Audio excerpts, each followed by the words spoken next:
Assalamualaikum warahmatullahi wabarakatuh.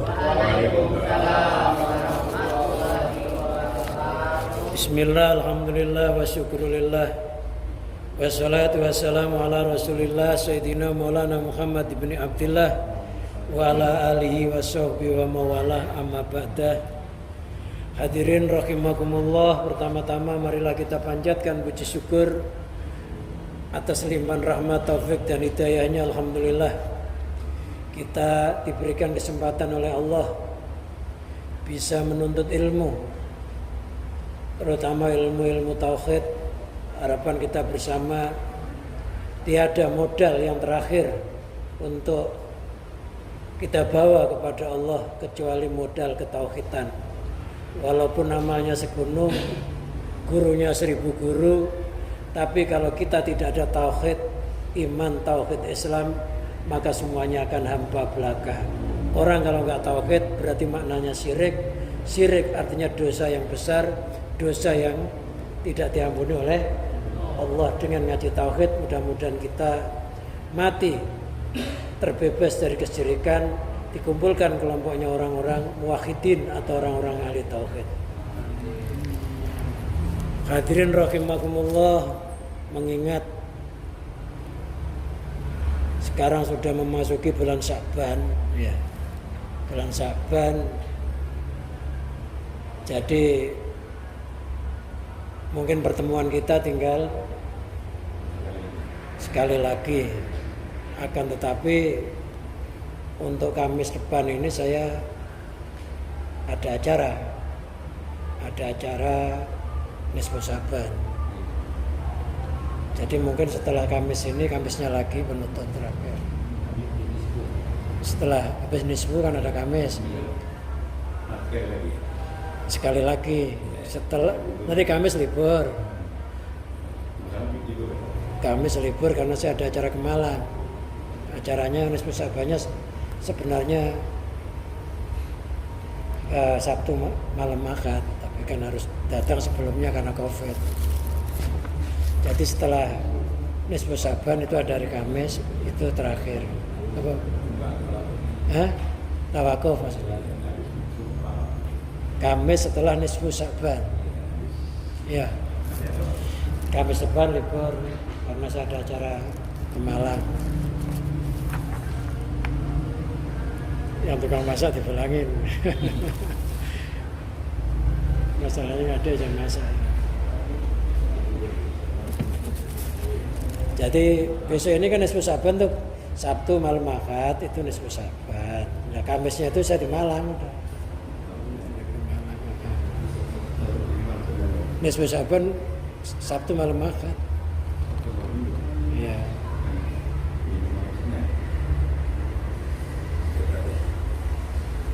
Ya nanti dilihat aja itu. Ya pokoknya setelah Nisfu Sa'ban ada hari Kamis itu penutupan. Apa gitu aja ya? Ya. Hah? Ya Kamis setelah Nisfu Sa'ban. Nisfu Sa'bannya kan kalau nggak salah Sabtu malam Ahad. Setelah itu ada hari Kamis itu tawakuf.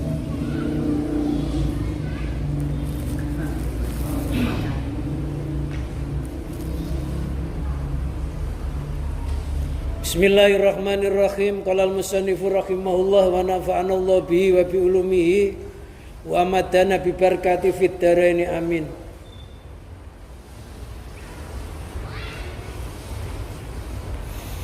Langsung aja.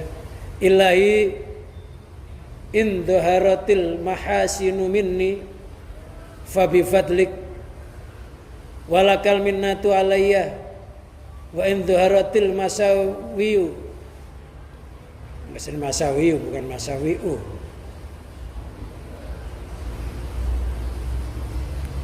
Tapi boleh aja. Fa bi adlika walakal hujjatu alayya.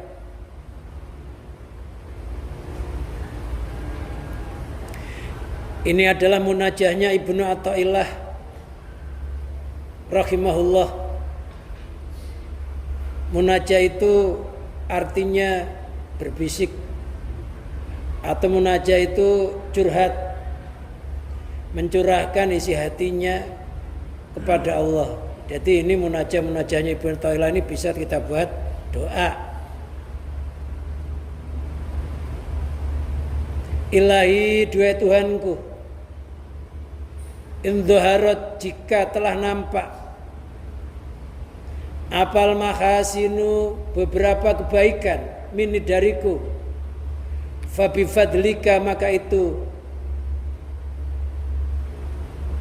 sebab anugerahmu, walaka, dan itu bagimu, alminatu, bermula anugerah, alminatu alayya, alminatu, bermula mengungkit, alayya, atasku,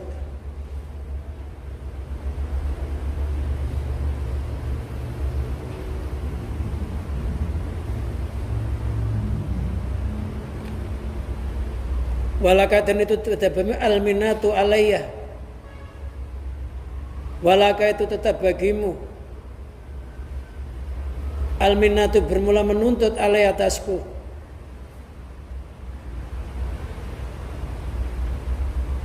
nanti ini al-imtinan diulang lagi. Ilahi, duhai Tuhanku,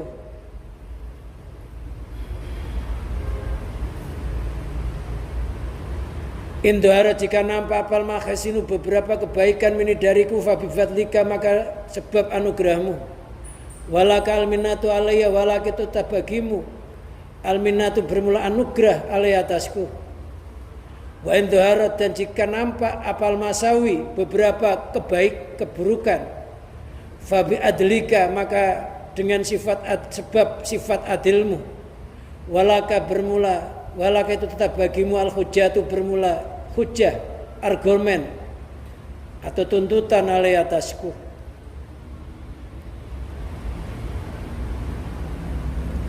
Ilahi, duhai Tuhanku, wa indharatil mahasinu minni, wahai Tuhanku, jika nampak beberapa kebaikan minni dariku, wahya, mahasin itu adalah anwa'ut ta'ati, beberapa jenis ketaatan, wa sifatil mahmudati, dan sifat-sifat yang terpuji, fabi fadlika, maka dengan karuniamu, la bi khauli, tidak dengan dayaku, wala quwati, dan tidak dengan kekuatanku. Jadi seluruh kebaikan yang kita lakukan di alam dunia ini khususnya, itu semuanya kebaikan itu bukan timbul dari diri kita sendiri, tapi semata-mata itu karena baiknya Allah melalui anugerahnya. Seandainya Allah dulu di dalam Lauhul Mahfuz tidak mencatat kita orang yang bahagia, maka tidak akan timbul kebahagiaan dari kita. Seandainya dulu di Lauhul Mahfuz Allah tidak menyebut kita golongan orang-orang yang baik, maka enggak akan timbul kebaikan terhadap diri kita. Seandainya dulu di Lauhul Mahfuz Allah tidak mencatat bahwa kita itu ahli zikir, ahli ngaji, ahli ibadah, maka semuanya itu tidak akan timbul. Kok timbul? Ini karena baiknya Allah kepada kita. Jadi yang jelas, sebelum kita berbuat baik kepada Allah, Allah telah berbuat baik kepada kita lebih dahulu. Itulah yang dimaksud kebaikan Allah itu membalap kebaikan makhluknya. Maka sampai ada istilah, sebelum sholat saya sudah sholat, sebelum zikir sudah zikir. Maksudnya sebelum sholat dulu Allah sudah mencatat di Lauhul Mahfuz saya ini sholat. Allah sudah menyebut melalui kunnya saya sholat. Sholat saya ini bukan karena kebaikan saya, tapi kebaikan Allah. Maka makom yang tertinggi, derajat yang tertinggi itu bersyukur kepada Allah, karena Allah telah menganugerahi kita. Walaupun itu hanya sholat 5 waktu, bisa masjid jamaah, walaupun ini hanya ngaji begini ini kalau Allah nggak ngasih anugerah, ya nggak akan. Ngaji kita ini dulu sudah ditulis di dalam Lauhul Mahfuz. Kamu besok malam Kamis tanggal sekian bulan sekian berangkat ngaji. Udah ada. Kamu besok malam Kamis bulan Sya'ban tanggal sekian kamu di warung kopi. Ya ada. Itu kalau nggak mau berangkat tiba-tiba ada orang nawarin kopi ya mampir. Nggak jadi ngaji apalagi plus di Samsu. Ya ada aja alangannya itu. Ya apa tiba-tiba istrinya cemberut nggak jadi ngaji. Ya tiba-tiba ada tamu dikiranya mau ngasih duit ternyata nagih utang. Ya syukur ngaji enggak ditagih utangnya. Celaka 2 kali. Dikiranya mau ngasih duit aja, ngasih kerjaannya nagih utang, lupa dulu utangnya. Ya aja memang sudah nggak ada jatah di situ, nggak ada jatah ilmu. Jadi orang itu kalau nggak ada jatah ilmu, ya susah. Tapi kalau orang itu ada jatah ilmu, ya oleh Allah dikasih aja kelonggaran itu ada aja, gampang. Nggak harus punya mobil yang mewah. Pakai kapal aja jadi, kapal kaki kapalan ya kapal kaya. Ya, punya mobil, punya kapal kaki. Ya jalan aja malah sehat ya. Jalan ini tandanya sehat, apalagi lari. Jadi Allah itu kalau sudah mentakdir hambanya berbuat kebaikan, Allah senantiasa memberikan kesempatan terhadap hamba tersebut, digampangkan jalannya menuju kebaikan. Makanya kalau kita berdoa, ya Allah, mudahkanlah seluruh urusan saya untuk taat kepadamu dan gampangkanlah jalannya untuk melakukannya. Karena kadang-kadang dimudahkan tapi jalannya nggak dimudahkan, ada aja halangannya. Ya apa tiba-tiba asam uratnya kambuh, berangkat asam urat ya kambuh, tadinya nggak kambuh, mau ngaji loh kambuh. Kurang ajar asam urat. Ya ada aja masalah. Memang dunia itu tempat permasalahan. Kalau kita berbuat kebaikan, nunggu hilangnya permasalahan di dunia ini, ya nggak akan hilang. Nunggu sempatnya, nggak ada kesibukan loh, nggak ada. Karena dunia itu tarik menarik. Dapat 1 pengen 2, dapat 2 pengen 3. Kayak orang punya istri aja, pengen nambah aja. Seandainya dibatasi 4, pengen sampai kayak Nabi Sulaiman 100. Jadi halangan tuh ada aja. Makanya kita kalau mohon kepada Allah, ya Allah berikanlah saya anugerah ketaatan, mudahkanlah jalan untuk melakukan ketaatan.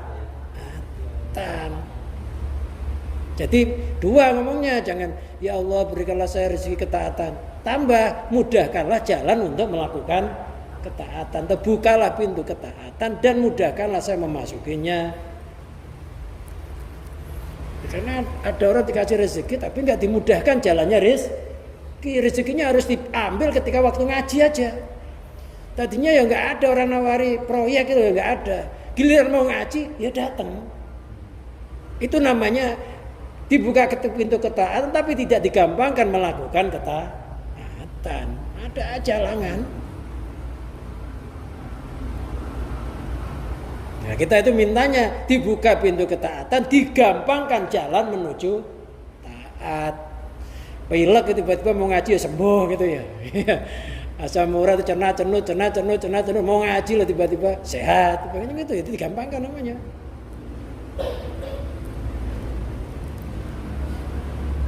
Berlindunglah kepada Allah, kita diberikan ketaatan tapi ditutup jalan untuk melakukan ketaatan. Itu apalagi umur kita ini sudah tua ya, rambut sudah mulai banyak putihnya daripada hitamnya. Bentar lagi sudah memenuhi panggilan yang maha suci. Nah, kalau nggak kasih tauhid, mati nggak bawa tauhid, apa yang dibawa? Itu terakhir. Masa rambutnya udah putih masih ABG aja kan ya. Ya ada aja yang mau. Kalau udah tua zaman sekarang.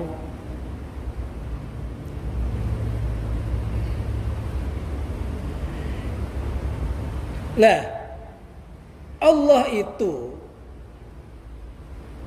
mentakdir hamba-hambanya itu ketika kita berupa roh, Allah sudah mentakdir orang itu sakiyun am saidun, celaka atau bahagia itu sudah ditakdir oleh Allah.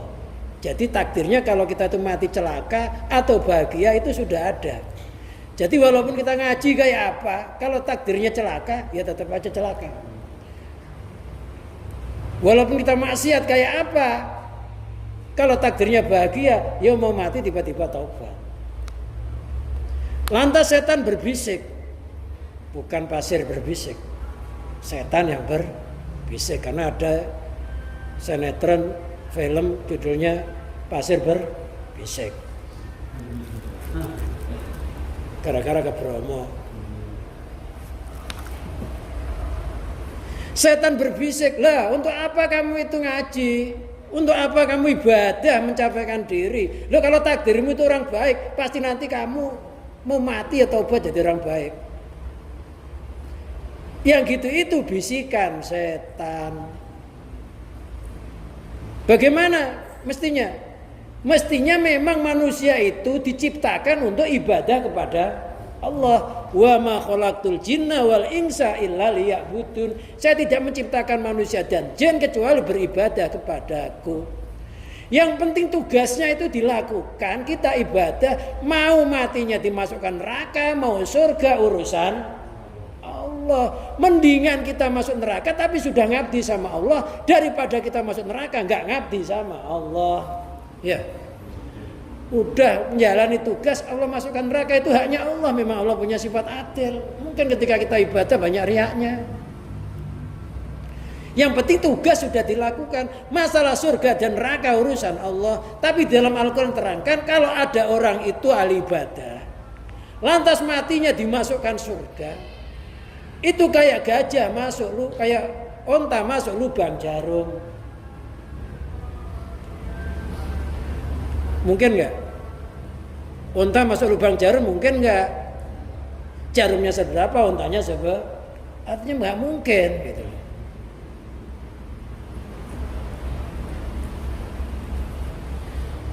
Jadi mendingan kita masuk neraka tapi sudah melakukan tugas ibadah daripada kita masuk neraka tapi nggak jalani tugas ibadah. Memang orang itu nggak ibadah, layak dimasukkan neraka. Loh kalau orang itu ibadah dimasukkan neraka, mungkin sifat adilnya Allah. Mungkin di dalam ibadah itu ada dosa-dosa yang belum diampuni oleh Allah, tapi nggak kekal. Selain itu kita ini ibadah bukan karena Allah mencatat celaka atau enggak. Kita itu ibadah berbuat kebaikan itu tujuannya mendekati rahmatnya Allah. Sekecil apapun ibadah kita, sedikit pun kalau Allah merahmati, ibadah ini bisa berlanjut jadi bekal akhirat. Ibadahnya segunung, gurunya 1000 guru, tapi nggak dirahmati oleh Allah, nggak diterima. Iblis itu loh, iblis itu ditelangkan 80.000 tahun nyembah Allah, 80.000 tahun, sampai namanya terkenal, namanya Azazil. Ketika itu Azazil di langit 1 sampai langit 7 itu terkenal abid, terkenal arif. Luar biasa lah ibadahnya, 80.000 tahun menyembah Allah. Tapi hanya gara-gara berkata ana khairum minhu, saya itu lebih hebat daripada Adam. Khalaqtani min nar wa khalaqtu min tin, kau ciptakan aku dari saripati api, sedangkan Adam kau ciptakan dari unsur tanah. Bagaimana api bisa nyembah tanah ya Allah? Bagaimana api bisa merendah kepada tanah, sedangkan api punya sifat yang meninggi. Tanah punya sifat menurun. Karena congkak dengan unsur kejadiannya, congkak yang kayak begitu itu sombong kepada Nabi Adam itu aja, iblis akhirnya dilaknat oleh Allah. Ibadah 80 tahun, 1000 tahun nggak diterima oleh Allah. Gara-gara Lah kita ibadahnya berapa? 80 tahun aja belum tentu ada. Itu 80.000 tahun loh. Kita umurnya 40 tahun aja ibadahnya kalau ya seandainya Dihitung-hitung ya nggak ada 40 tahun ya. Kalau ibadah kita 10 tahun. Orang umurnya 60 tahun aja dibagi 3. 8 jam untuk ibadah, 8 jam untuk kerja, 8 jam untuk tidur. 24 kan? 8 jam untuk ibadah, ngisin. 8 jam untuk kerja, 8 jam untuk tidur. Berarti kalau orang itu umurnya 60 tahun, apa? 20 tahun ibadah, kan dibagi 3. 20 tahun kerja, 20 tahun tidur. Tidurnya 20 tahun. Itu masih kurang kadang. Itu kalau dari bayi udah ibadah. Lo ibadah kita tuh umur 15 tahun baru ibadah, 20 tahun dari ibadah. Lo gitu mau sombong dari mana? Kalau nggak dirahmati oleh Allah, dia susah. Intinya kita berbuat kebaikan itu karena mencari rahmatnya Allah. Karena rahmatnya Allah dekat kepada orang-orang yang berbuat kebaikan. Allah berfirman, Inna rahmatallahi qaribum minal muhsinin. Sesungguhnya rahmatnya Allah itu sangat dekat kepada orang-orang yang berbuat kebaikan. Jadi kita berbuat kebaikan itu biar Allah nyayangin kita. Kalau sudah disayangin Allah, sekecil apa ibadah itu pasti diterima oleh Allah. Tapi kalau Allah nggak sayang, isinya sombong kayak iblis, ibadahnya sebesar gunung juga ditolak oleh Allah. Jadi biar Allah merahmati. Makanya setiap doa itu biasanya ditutup dengan kata-kata birahmatika ya arhamar rahimin. Kan yang dicari rahmatnya Allah. Jadi nggak usah mikir saya nanti celaka atau bahagia mati, nggak usah. Yang penting ibadah berdoa mudah-mudahan Allah merahmati. Kenapa? Karena rahmatnya Allah itu membalap murkanya. Jadi kasih sayangnya Allah kepada hambanya itu membalap murkanya. Kasih sayangnya Allah kayak pada hambanya itu kayak mengalahkan kasih sayangnya orang tua yang memangku bayinya. Yang masih sangat lucu itu. Allah lebih sayang daripada seorang ibu sayang terhadap anaknya. Jadi tetap ibadah, mau husnul khotimah, mau su'ul khotimah, urusan Allah. Yang penting tugas dijalankan, masalah nanti surga neraka urusannya Allah. Allah maha bijaksana. Gak mungkin Allah menyia-nyiakan amal kebaikan hambanya. Innallaha la yudayyi'u ajral muhsinin. Sesungguhnya Allah tidak menyia-nyiakan kebaikannya orang-orang yang berbuat kebaikan. Gak ada sia-sia. Kita ada jalan, ada batu bata kok ngerintangin jalan, kita pinggirin nanti catat. Ya. Ada daun jatuh takut melesetin orang, singkirin nanti catat. Iman itu 70 bagian, 70 juz. Serendah-rendahnya iman menyingkirkan duri di jalan. Itu iman terendah. Jadi nggak sia-sia, apa aja yang kira-kira nggak pantas, jangan akan ini bukan wilayah saya, biarin ada, kan sudah ada tukang kebersihan, nggak usah. Kalau orang beriman itu nggak peduli itu milik siapa.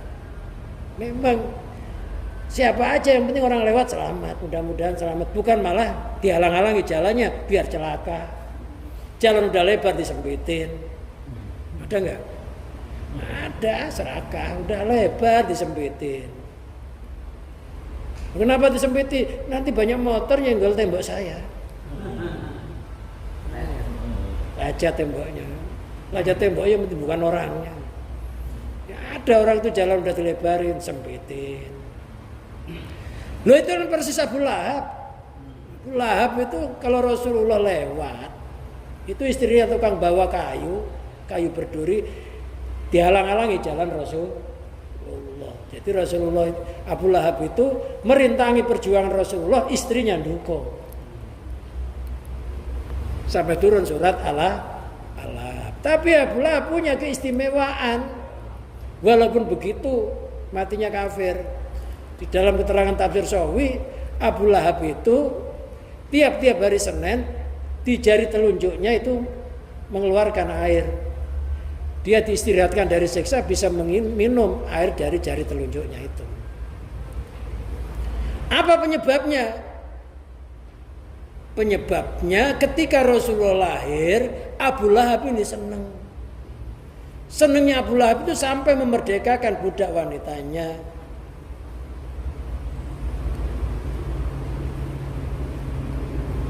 Karena senangnya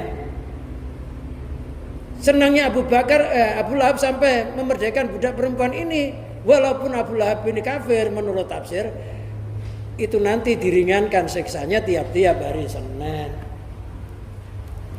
Ketika Rasulullah terlahirkan. Maksudnya bagaimana? Orang kafir aja mati kafir senang sama Rasulullah mendapat keringanan. Bagaimana kalau kita orang mukmin senang sama Rasulullah, senantiasa baca sholawat kepada Rasulullah, melakukan sunnah-sunnahnya. Tentu kita lebih berat untuk mencapai syafaat dari Rasulullah Sallallahu Alaihi Wasallam.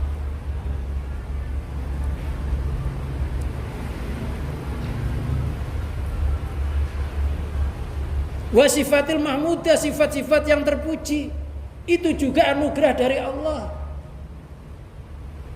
Fabifadlika, maka dengan anugerahmu. Labi kauli, tidak dengan daya wala kuwati, kekuatanku. Kita itu nggak punya daya, nggak ada kekuatan. Maka setiap dipanggil hayya ala sholah, hayya al falah, dijawab la haula wala quwata illa billah. Ya Allah, saya nggak ada daya dan kekuatan untuk memenuhi panggilan sholatmu. Ya Allah, saya nggak ada daya dan kekuatan untuk menuju kebahagiaan, untuk menuju kesuksesan, kecuali dengan daya dan kekuatanmu. Hayya ala sholah, jawab la haula wala quwata illa billah. Enggak dijawab bala atau dijawab la baik, enggak. Tapi dijawab dengan mewujudkan melemahkan daya dan kekuatan diri kita sendiri. Yang muncul ketika kita sholat harus daya dan kekuatannya Allah. Berdirinya merasa yang mendirikan Allah. Bisa membaca Fatihah merasa yang bisa membaca Allah. Ruku merasa yang merukukkan Allah. Sujud merasa yang mensujudkan Allah. Sampai selesai sholat merasa semuanya jasanya Allah, bukan jasa diri kita sendiri. Memangnya kita punya apa? Jisim kita milik Allah, rohnya milik Allah, hidupnya milik Allah, kekuatannya milik Allah, dayanya milik Allah. Memang nggak pernah punya kepemilikan. Lo kayak nggak punya itu jangan ngaku-ngaku punya. Lo kalau ngaku-ngaku punya, dikatakan kullu mudda'in mumtahan. Orang yang ngaku-ngaku sesuatu yang bukan miliknya, aku miliknya, itu akan diuji oleh Allah. Ngaku-ngaku punya kekuatan, suatu saat kita akan lemah, bisa asam urat, bisa asam kawa. Ya, tapi kita lemah, makin malah kuat. Itu menunjukkan bukan kekuatan kita. Kalau kekuatan kita bisa kita pertahankan, kuat aja. Nyatanya diloroti oleh Allah, terasa nggak? Tiba-tiba duduk gini ya sudah bingung, kakinya pengen dilojorin ya. Lama banget gitu ya. Udah geser berapa kali ya. Akhirnya ngaji geser-geseran. Bukan nyinggung ya, memang sudah gitu itu kalau udah bertambah usia. Kodrat. Loh kenapa kok tambah gak kuat? Memang kekuatan bukan milik kita. Suaranya suatu saat sudah gak lantang lagi. Pendengarannya yang gak tajam lagi, matanya yang gak tajam lagi, ya kan? Jalannya ya semakin lama bukan semakin gagah, semakin reot. Kulitnya bukan malah kengkeng, ya malah keriput. Hanya saja nafsunya yang lebih besar daripada jisimnya. Nafsunya pengen ditelan semuanya, tapi jisim sudah gak kuat. Apa aja dunia pengen dicapai, tapi raganya sudah gak kuat. Enggak terasa loh, kalau milik kita kan kita kuat terus. Walaupun kita minum obat kuat loh, semalam aja habis itu udah enggak. Kalau udah minum obat kuat ya enggak kuat-kuat. Itu alami aja, memang kekuatan bukan milik kita. Jangan dipaksain. Kalau kekuatan milik kita ya kita bisa kuat terus, nyatanya ya terus Paling orang kuat itu 30, 35 tahun, 40 sudah mulai menurun. Ada juga 30 udah out, ada nggak? Kekuatannya dicabut semuanya. Kita alhamdulillah ya masih 40 ke atas ya bersyukur, masih kuat ngaji, masih kuat zikir, masih kuat jamaah. Ya mudah-mudahan semakin umur semakin bertambah kebaikan. Kalau nggak bertambah kebaikan ya berdoa aja mudah-mudahan diistirahatkan dengan kematian. Jadi umurnya panjang nggak nambah kebaikan, istirahat saja. Karena maksudnya Allah umur dipanjangkan supaya kebaikannya bertambah. Kalau nggak istirahat aja di alam kubur. Tapi nggak jangan berdoa begitu. Ya Allah, apabila umur saya panjang ya Allah, tambahkanlah ibadahku. Ya Allah, apabila umur saya nggak panjang, kok umur saya panjang tapi ibadah saya nggak bertambah, jahat saya malah tambah. Ya Allah, matikanlah saya. Kata Allah, yaudah kamu sekarang mati. Tapi doa begitu itu boleh. Ya Allah, in kanatil khayatu khairal li, ya Allah apabila kebaikan itu baik untukku, fatawafani, maka wafatkanlah saya. Ya Allah apabila kematian itu baik untukku, maka matikanlah aku. Allah mengkanal wafatu khairal li fatawafani, apabila wafat itu baik untukku, wafatkanlah aku. Wa in kanatil wafatu syarral li apabila baik itu untukku maka wafatkanlah aku. Boleh doa yang begitu itu. Apabila buruk untukku ya jangan dimati. Fa'ahyini, maka hidupkanlah aku. Boleh berdoa. Apabila masih jahat minta dihidupkan. Apabila kematian itu baik untukku matikanlah. Apabila buruk hidup karena biar bertobat. Jadi yang jelas kita ini nggak punya daya, nggak punya kekuatan, semuanya sumbernya dari Allah, terutama dalam masalah ibadah. Kita ini kosong sebenarnya dari ibadah tanpa ditolong oleh Allah. Makanya orang-orang yang ditolong oleh Allah ini adalah orang-orang yang istimewa, orang-orang yang pilihan. Walakal minatu, milikmu anugerah itu, al-imtinanu artinya keanugerahan, alai atasku. Anugerah-anugerah yang diberikan kepada kita ini sebenarnya hanya milik Allah, bukan milik kita sendiri. Istilahnya kebaikan itu hanya titipan. Li adam istiqoqi, karena tidak adanya keberhakanku. Kita nggak punya hak untuk berbuat baik itu tanpa Allah membuat kebaikan kepada kita. Lidzalika terhadap yang demikian itu wal imtinanu, anugerah atau kenikmatan itu madmumun dicela ila min Allah, kecuali dari Allah. Anugerah-anugerah yang datang dari selain Allah, kenikmatan-kenikmatan yang datang dari selain Allah itu dicela kecuali dari Allah. Makanya seluruh kebaikan itu datangnya dari Allah, bukan dari selainnya. Ada orang berbuat baik kepada kita, itu hakikatnya karena Allah lah yang berbuat baik kepada kita. Seandainya orang itu hatinya nggak digerakkan jadi orang baik, nggak mungkin orang itu bisa berbuat baik kepada kita.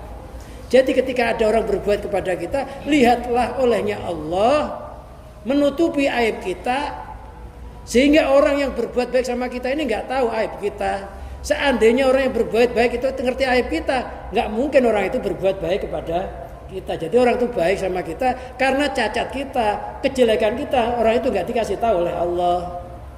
Dan orang itu digerakkan oleh Allah untuk berbuat baik kepada kita. Bersyukur olehnya Allah menutupi aib kita, dan bersyukur olehnya Allah menggerakkan orang itu berbuat baik kepada kita.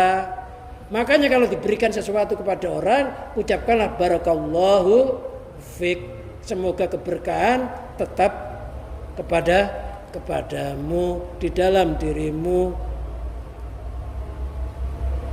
Kenapa? Karena yang ngasih itu hakikatnya Allah.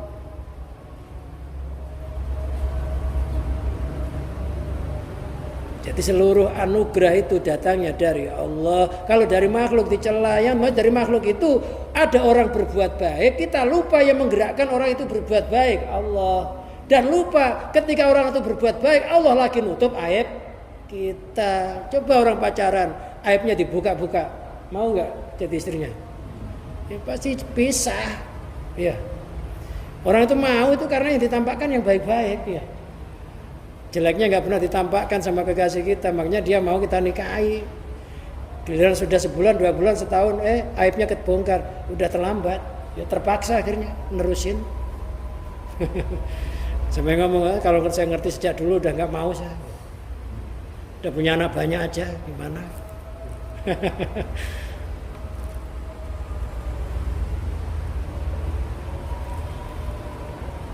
Yang dimaksud dari Allah itu artinya kita memandang yang menggerakkan makhluk untuk berbuat baik itu Allah. Dan kita ingat bahwa kita dianggap orang baik itu karena aib kita lagi ditutup oleh Allah. Itu yang paling penting. Maka Allah itu dinamakan As-Sattar, Zat yang Maha menutup aib. Supaya aib kita ditutup oleh Allah, maka kita harus menutup aibnya orang lain. Barang siapa membongkar aibnya orang lain, orang itu nggak akan mati sebelum aibnya dibuka oleh Allah yang sama dengan aibnya orang itu.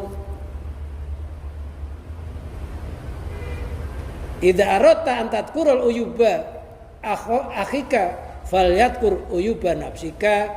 Kalau kamu punya keinginan pengen buka aibnya orang lain, maka ingatlah aibmu sendiri.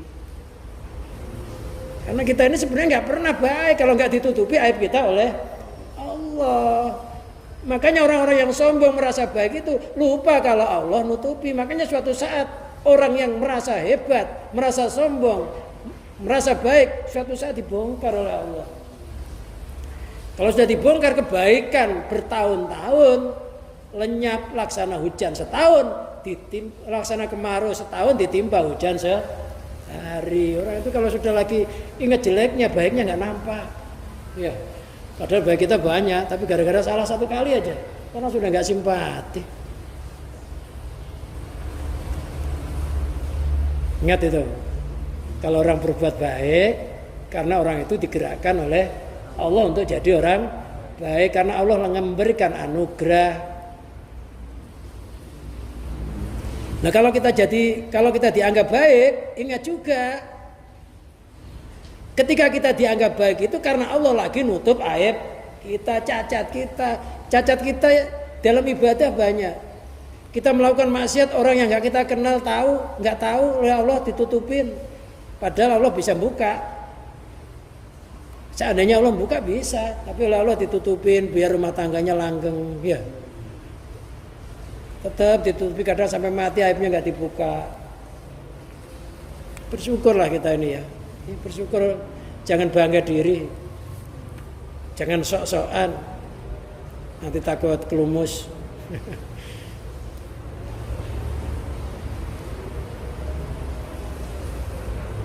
Awil Rasuli atau anugerah dari selain Allah itu dicela, kecuali dari Allah atau dari Rasulullah yang berupa syafaat. Atau merasa kebaikannya orang tua kepada anaknya nggak dicela,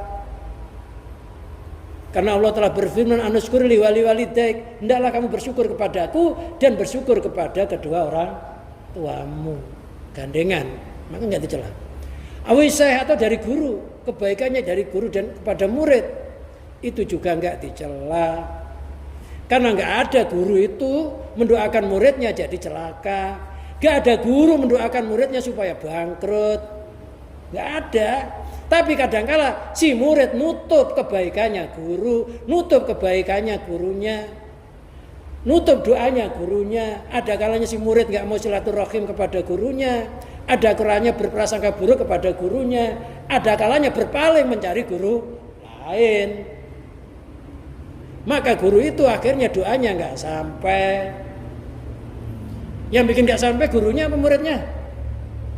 Muridnya karena berpaling.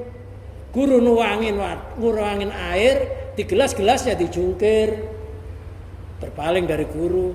Atau gurunya lagi nuangin air di gelas, gelasnya retak. Orang itu sakit hati sama gurunya, ya percuma juga. Sakit hati sama guru, sama orang tua sama. Atau orang tua atau guru lagi doain muridnya, gelasnya ditutup, padahal kosong. Hatinya ketutup, lupa guru, lupa orang tua, ya celaka. Bahkan di dalam kitab Adabus Suluk, ketika kamu menyakiti hati orang tua atau seorang guru mursyid, walaupun kamu nyari guru sampai dari jagat barat, jagat timur sampai jagat barat, kamu datangi semua, maka enggak akan bisa memulihkan kemuliaanmu kecuali kamu bertobat meminta maaf kepada gurunya. Itu ada dalam kitab namanya Adabus Suluk. Bukan kata saya. Ya, bahkan ada kata-kata begini dalam Al-Hikam kemarin, man qala li saykhi 5 lam yafluh. Barang siapa gurunya itu memberikan wejangan kepada murid atau menyuruh muridnya ngomong 5, kenapa sih begitu? Lam yafluh katanya. Si murid itu enggak bahagia. Jadi murid itu dalam ilmu tasawuf kedudukannya kayak mayit yang dikafani oleh yang hidup gurunya, muridnya laksana mayit, ya nurut aja.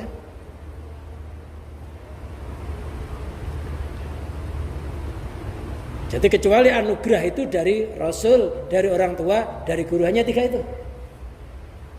Maka muliakanlah Allah, muliakanlah Rasulullah, muliakanlah kedua orang tua, muliakanlah guru-gurumu, pasti hidupmu akan bahagia. Jadi kalau ada orang itu hidupnya terlonta-lonta, tanyakan hubungan sama Allah bagaimana? Hubungan sama Rasulullah bagaimana? Sering baca sholawat enggak? Hubungan sama orang tua gimana? Hubungan sama guru gimana? Pasti ada salah satu cacat dari itu. Ini masih terangkan yang luas, udah isya kelamaan. Wa indharatil masawi minni. Wa indharat jika nampak apal masawi beberapa keburukan minni dariku. Wa ya durubul ma'asi, yaitu beberapa jenis kemaksiatan. Wa sifatul madmunati, dan sifat-sifat yang tercela. Fa bi adlika, maka itu dengan sifat adilmu. La bi tariqid dzulmi, tidak dengan jalan kedzaliman. Li anal malika yaf'alu fi mulki ma yasa, karena seorang raja itu melakukan sesuatu di dalam kerajaannya terhadap apa yang dia kehendaki. Jadi Allah itu punya sifat jaiz, sifat wajibnya Allah 20, sifat mukhalnya 20, sifat wajibnya Rasul 4, mukhalnya 4, sifat jaiznya 1. Itu namanya aqaid 50. Sifat jaiznya Allah itu apa? Berbuat semaunya Allah. Enggak ada yang menanyai kenapa Allah itu melakukan itu. Kenapa sih orang itu hidupnya terlonta-lonta? Kenapa sih orang itu brengsek sampai mati? Itu urusan Allah. Tapi kita berdoa ketika melihat begitu itu, mudah-mudahan itu tidak terjadi kepada diri kita. Itu doa kita. Jangan malah bangga. Jadi Allah itu nggak mendolimi hambanya. Memang Allah punya sifat adil, berbuat semau Allah. Allah tahu mana yang harus Allah lakukan atau tidak. Itu orang ahli ibadah mulai kecil sampai gede, kok matinya dimasukkan neraka? Gimana sih Allah? Ternyata walaupun dia ahli ibadah, ternyata dia masih menyembah selain Allah. Dia masih datang ke dukun, masih seneng nyantet orang, masih seneng muja setan. Kita nggak tahu, dikiranya rajin aja ibadah. Ada nggak orang yang begitu tapi bajunya haji? Ada. Tiba-tiba dimasukkan neraka, kita kaget. Kita nggak ngerti, Allah ngerti. Karena nggak mungkin orang itu kalau nggak dosa, nggak perkara Allah masukkan neraka. Tapi itu memang kehendak Allah. Jadi Allah itu berbuat semaunya Allah. Jangan kita ngeluh, saya itu sudah ngaji malam Kamis, malam Senin ngaji, Jumat yasinan. Hidup saya kok masih begini aja. Kata Ustadz, kalau rajin ngaji, rajin ibadah, hidupnya meningkat. Ya, meningkat hidup, masa hidup malah merendah. Ya pasti meningkat. Hidupnya ya meningkat selagi masih mau ngaji, mau yasinan. Itu namanya hidupnya meningkat. Tiada rezeki yang lebih utama daripada rezeki ilmu. Harta benda boleh berkurang, tapi menuntut ilmu bertambah. Itu anugerah yang besar, lebih berharga daripada dunia seisinya. Kita nggak ngerti aja. Ngaji begini loh ditukar dunia seisinya nggak cukup kok. Iya. Ilmu loh. 2 kalimat ilmu dibeli 1000 dirham kata Sayyidina Ali nggak kebayar. Kita sudah berapa kalimat ilmu?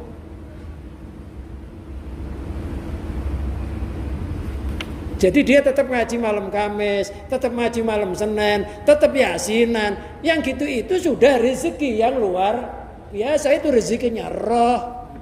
Walaupun hidupnya terlontar-lontar nggak masalah. Nyatanya ya tetap aja bisa rokok, ya. Ngopi ya tiap hari, ya. Masih kurang. Orang kafir nggak ngakui Allah sebagai Tuhan, itu pasok rezekinya. Kok kita nyembah Allah takut nggak dikasih makan, ya.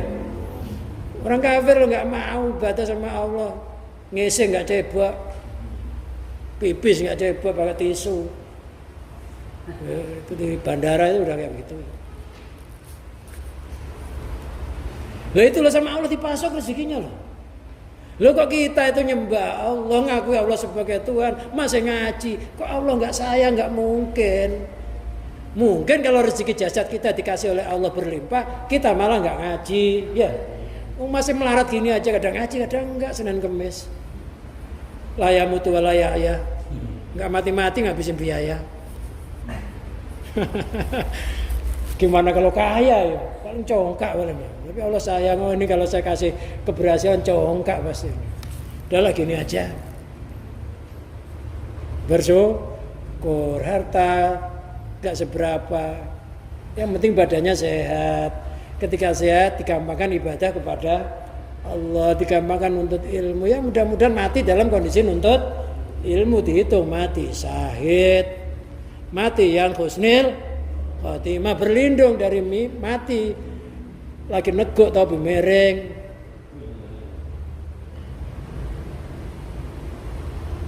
Lagi nongkrong di jalan narkoba klub mati. Ya, pokoknya berlindung mati tidak ibadah. Biasanya kalau kita maksiat itu takut. Saya itu kalau maksiat takutnya pas maksiat mati aja gitu. Enggak sempat tobat, takutnya gitu. Kalau sempat tobat sih mendingan ya dihapus gitu. Takutnya pas maksiat mati yang paling saya takuti. Ya mudah-mudahan enggak terjadi kepada kita semua. Kalau toh maksiat mudah-mudahan lagi tobat mati gitu ya. Syukur kalau lagi taat mati.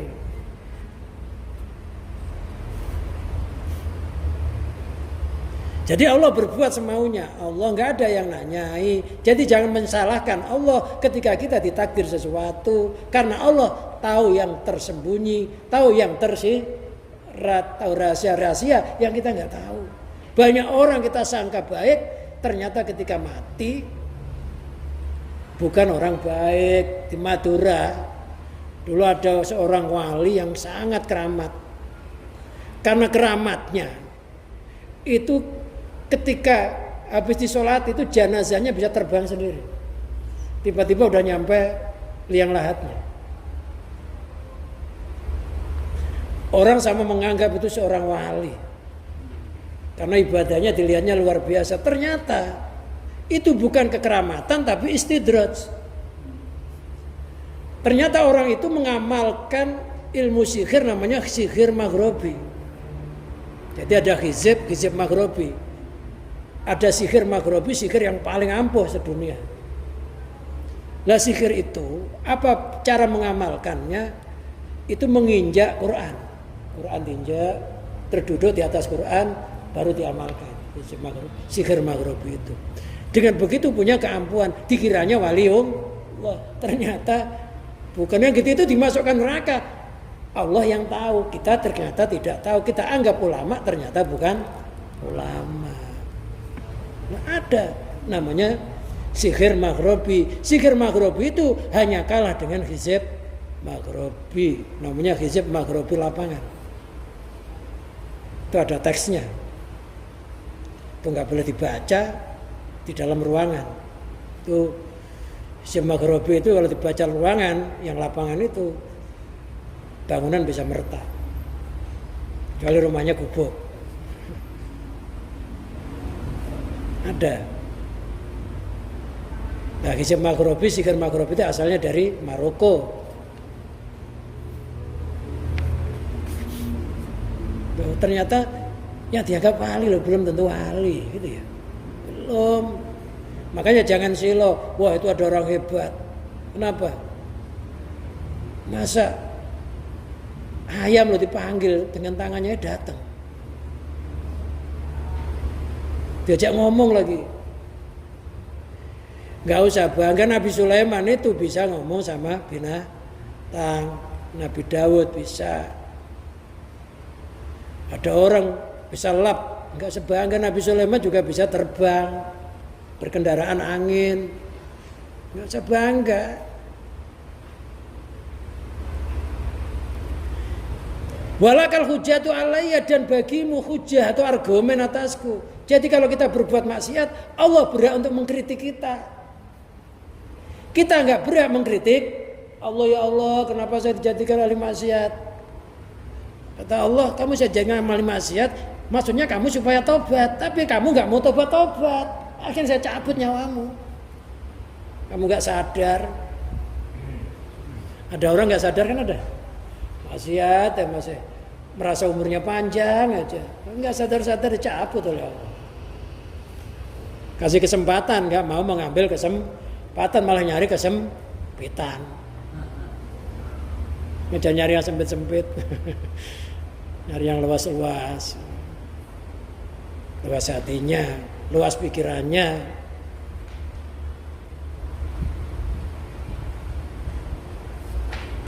Biantaku lali 5 fa'alta. Umpamanya hambaku ngomong sama aku gini, katanya. Dengan umpamanya kamu ngomong li kepadaku Allah, 5 fa'alta. Ya Allah, kenapa kau lakukan ini? Fa'alta dzalika, kenapa kau lakukan yang demikian itu kepadaku? Kenapa kau jadikan saya melarat? Kenapa saya jadikan terlontar-lontar? Kenapa saya jadikan saya ahli maksiat sehingga saya masuk nerakamu? Si hamba nggak bisa ngomong begitu.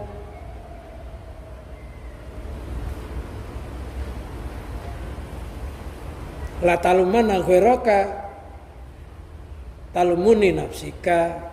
Jangan kau salahkan orang lain, celah orang lain, tapi celalah dirimu sendiri. Kalau kebaikan koreksi diri, kalau kebaikan mandang kebaikan dari Allah.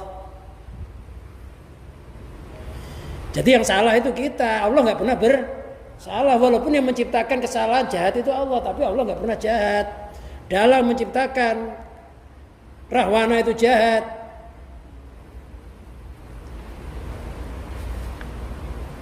Bisakah jalannya dikatakan jahat? Ketika dalam menciptakan Rahwana mencuri Sinta itu,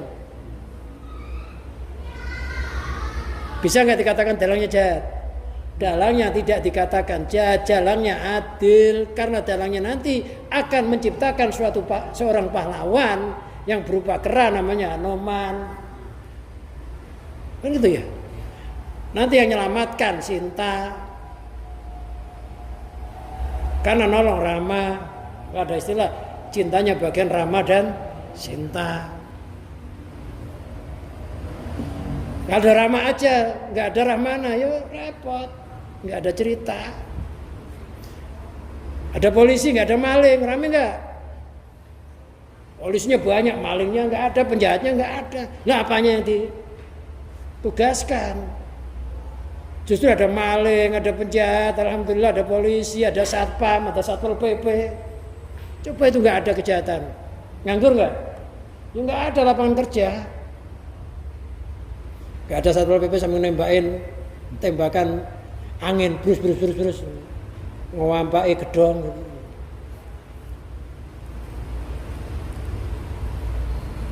Coba sekarang kejahatan nggak ada maling, nggak ada, ya orang ahli maksiat nggak ada, semuanya ahli taat. Masjid ini penuh nggak? Ya penuh semuanya taat, nggak ada yang Jumatan penuh, nggak ada yang ahli maksiat. Nampung nggak? Alhamdulillah masih ada yang maksiat sehingga masjidnya masih nggak penuh ya. Iya, alhamdulillah sudah dikasih jarak aja masih nggak penuh ya kan. Alhamdulillah. Dengan sifat adilnya Allah, kalau penuh repot. Iya, Jumat berkah juga repot, makanannya banyak. Alhamdulillah. Dengan adanya orangnya ada yang maksiat, ada yang nggak Jumatan. Nasi Jumat barakah cukup gitu ya. Mestinya kita nggak kebagian jadi kebagian gitu ya. Ya alhamdulillah bersyukur. Coba kalau orangnya banyak ya. Alhamdulillah tambahan orang pabrik-pabrik yang masih cukup gitu ya. Karena pabrik itu ya nggak ada yang nggak semuanya sholat Jumat. Kalau udah ngerti kekuatan kamu ngasih makan orang-orang Jumatan hanya segitu, makanya saya datangkan segitu.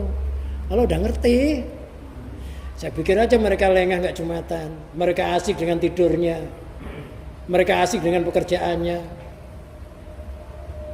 Jangan nyalain Allah. Ternyata di balik penyakit ada obat, di balik obat ada penyakit, di balik siang ada malam. Ya begitulah sepasang. Li'anna dzalika sa'nul jahili bi, kalau orang itu mencela Allah, kenapa saya begini, hidup saya begini, begitu. Perilaku yang begitu itu perilakunya orang yang bodoh. Bika denganmu ya Allah. Orang bodoh gak ngerti sifat adilnya Allah, gak ngerti anugerahnya Allah. Ya, sampai gak di situ, sampai gigi kita ada penyakit, penyakit gigi itu kita alhamdulillah. Kalau mau berpikir, kalau gak ada penyakit gigi, dokter gigi gak laku, kuliah gigi itu mahal. Pepsodent gak laku, Ritaden gak laku. Itu kan gara-gara adanya ulat dalam gigi, penyakit gigi. Akhirnya pengangguran pengangguran nggak bertambah-tambah. Coba pabrik sikat gigi aja ditutup, odol tutup. Berapa pengangguran? Kadang-kadang kita ngeluh aja, aduh hujan, lagi di jalan lagi. Allah ngasih hujan itu di perapatan jalan baru sana ada tukang payung yang berdoa, ya Allah mudah-mudahan hujan. Si tukang mantel, mudah-mudahan hujan, ada orang beli mantel saya. Nah, kita nggak mau kehujanan kan menangnya sendiri karena kita nggak melihat orang lain. Lah Allah ngerti itu ada hamba-hamba yang butuh rezeki dari mantelnya. Ada hamba-hamba Allah yang butuh rezeki dari ojek payung. Kita kan menangnya sendiri. Biar kita aja yang keturutan. Ya Allah jangan hujan. Yang sana minta, ya Allah hujanilah. Jadi wawasannya harus luas. Jangan nyalain Allah. Mungkin ada binatang yang nggak dapat air di bumi ini. Airnya belum sampai, Allah ngasih hujan sehingga bisa minum. Nggak tahu kita. Jadi orang alim itu orang yang tidak menyalahkan Allah. Kenapa saya begini dan begitu? Akhirnya dikritik ya begitu. Ebit GAG ngomong, tanyakan sama rumput yang bergoyang. Gitu ya. Ya tanyakan. Maksudnya tanyakan sama ulama. Ulama itu kayak rumput yang bergoyang, zikir aja gerak-gerak gini. Kalau bukan ulama ya nggak gerak-gerak, gerak-gerak bawahnya aja. Fayaqul maliku yaf'alu fi mulkihi. Fayaqulu, maka Allah berfirman berkata, al maliku yaf'alu fi mulkihi. Amal alim fayaqulu, orang yang alim itu mengatakan dalam hatinya, al maliku yaf'alu fi mulkihi. Seorang raja itu berbuat di dalam kerajaannya ma yasha'u, apa yang dia kehendaki. Walau yus'alu amma yaf'al, dan dia tidak ditanya apa yang dia lakukan. Itu adalah seorang raja. Raja itu berbuat semaunya, nggak perlu dikritik Allah. Jadi sifat jasnya Allah itu kayak begitu itu. Seorang raja itu melakukan di dalam kerajaannya apa yang dia kehendaki. Makanya orang itu biasanya kalau lagi kuasa diingetin kayak apa ya nggak bisa berubah. Karena memang semau sendiri. Yang ngingetin malah disuruh berubah kayak dia. Sifatullah itu melakukan di dalam kerajaannya apa yang dia kehendaki dan tidak ditanyai apa yang dia lakukan. Allah nanti nggak ditanyai kenapa menciptakan begini, kenapa orang itu begitu, nggak ditanya oleh Allah. Nggak ada yang nanyai ngeritik Allah. Tapi Allah berhak menanya makhluknya kenapa kamu melakukan itu. Apakah nggak datang ulama? Apakah nggak datang Rasul? Apakah nggak datang sahabat, tabiin, ulama yang menyampaikan hal itu? Ketika semuanya sudah dihadirkan, maka orang itu tumpul hujahnya. Jadi kalau kita melakukan maksiat, nanti tanya apa nggak ada guru yang ngajikan? Ketika ada, kok tetap maksiat? Oh, salahkan dirimu sendiri. Wallahu a'lam bishawab.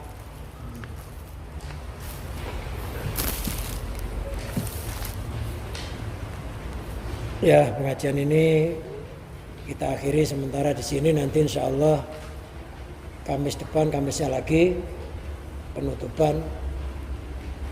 Mudah-mudahan kita senantiasa penutupan ngaji bukan berarti nggak ngaji, masih banyak yang kita kaji diri kita sendiri. Ya, ngaji diri sendiri itu susah. Masih banyak ilmu-ilmu yang perlu kita serap. Yang penting jangan sampai berhenti mencari ilmu dan berdoalah mati dalam kondisi mencari ilmu dan mudah-mudahan dikelompokkan golongan ulamaul amilin, ulama-ulama akhirat bi barakatil Fatihah.